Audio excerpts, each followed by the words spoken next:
हाय investor. इस video में technical analysis करेंगे पैसा लाओ शेयर का और डिस्कस करेंगे क्यों मैंने टारगेट प्राइस लिया है 63 रुपीज़ का।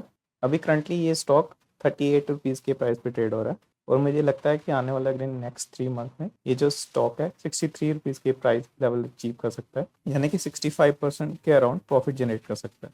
इस स्टॉक की मैंने स्पॉट प्राइस जो ली है 30 रुपीज़ की ली है, क्योंकि रिसेंटली स्टॉक प्राइस जो है वो बहुत तेज़ी से रिकवर हुआ है और स्टॉक का प्राइस 25% जंप हुआ है लास्ट 2 वीक्स में। इस स्टॉक में रिस्क ज़्यादा है लेकिन प्रॉफिट बहुत ज़्यादा है और जो पैसा लाओ कंपनी है फंडामेंटली स्ट्रॉन्ग कंपनी है।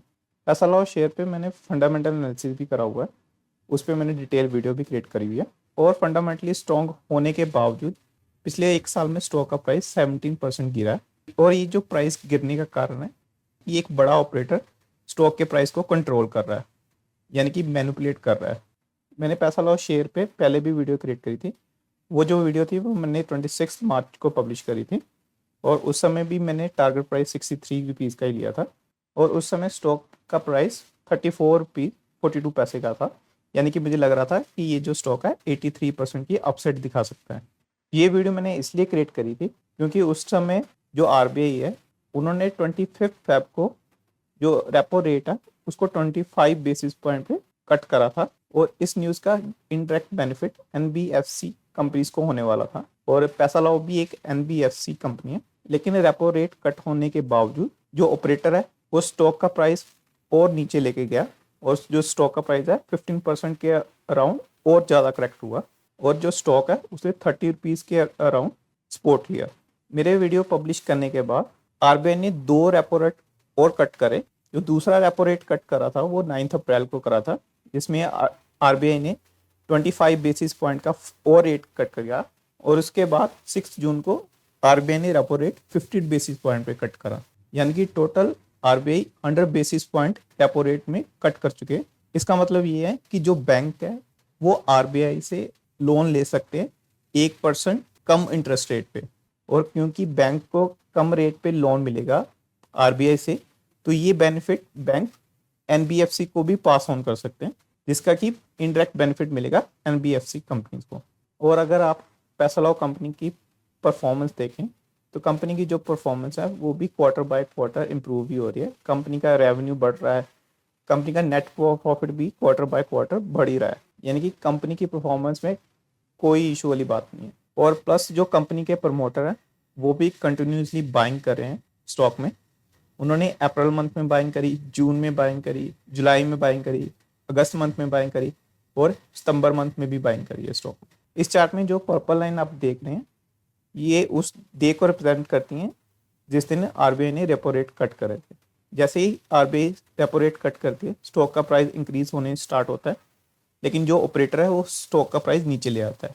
6 जून को भी आरबीआई ने रेपो रेट कट करा, स्टॉक का प्राइस इंक्रीज हुआ, ऑपरेटर फिर से स्टॉक का प्राइस नीचे ले आया। और ये जो आप चार्ट में रेड लाइन देख रहे हैं ये क्वार्टर रिजल्ट को रिप्रेजेंट करता है, क्योंकि कंपनी का क्वार्टर रिजल्ट अच्छा होता है तो कंपनी के क्वार्टर रिजल्ट अनाउंस होने के बाद स्टॉक का प्राइस इंक्रीज होता है, लेकिन ऑपरेटर स्टॉक का प्राइस फिर से नीचे ले आता है। यहाँ पे भी क्वार्टर का रिजल्ट अच्छा था, स्टॉक का प्राइस इंक्रीज हुआ, ऑपरेटर फिर से स्टॉक का प्राइस नीचे ले आया।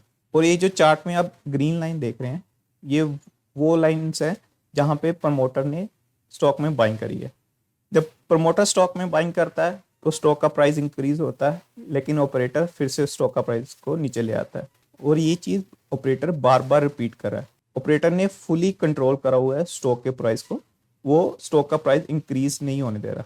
लेकिन लास्ट 2 वीक्स में जो स्टॉक का प्राइस है उसमें 25% की अपसाइड आई है, यानी कि स्टॉक 25% भागा है। तो इसलिए मुझे ऐसा लगता है कि जो ऑपरेटर है उसने पैसा लाओ शेयर में अच्छी खासी क्वांटिटी बाई कर ली है। अब जो ऑपरेटर है स्टॉक का प्राइस इंक्रीज करेगा अगले नेक्स्ट 2 या 3 मंथ्स के लिए, और जब स्टॉक का प्राइस अच्छे खासे प्राइस लेवल पे रीच कर जाएगा तो वहां पे प्रॉफिट बुक करेगा।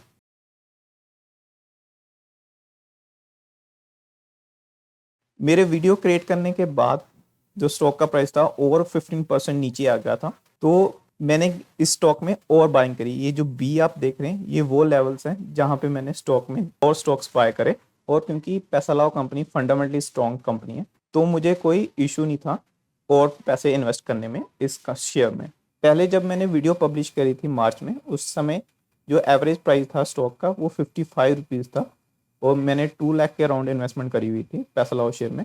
तब मुझे 18,000 का लॉस हो रहा था। आज की डेट में मेरे पास 5,600 के अराउंड शेयर है और जिनका एवरेज प्राइस है 47 रुपीज़ 89 पैसा, और करंटली मुझे 55,000 रुपीज़ का लॉस हो रहा है।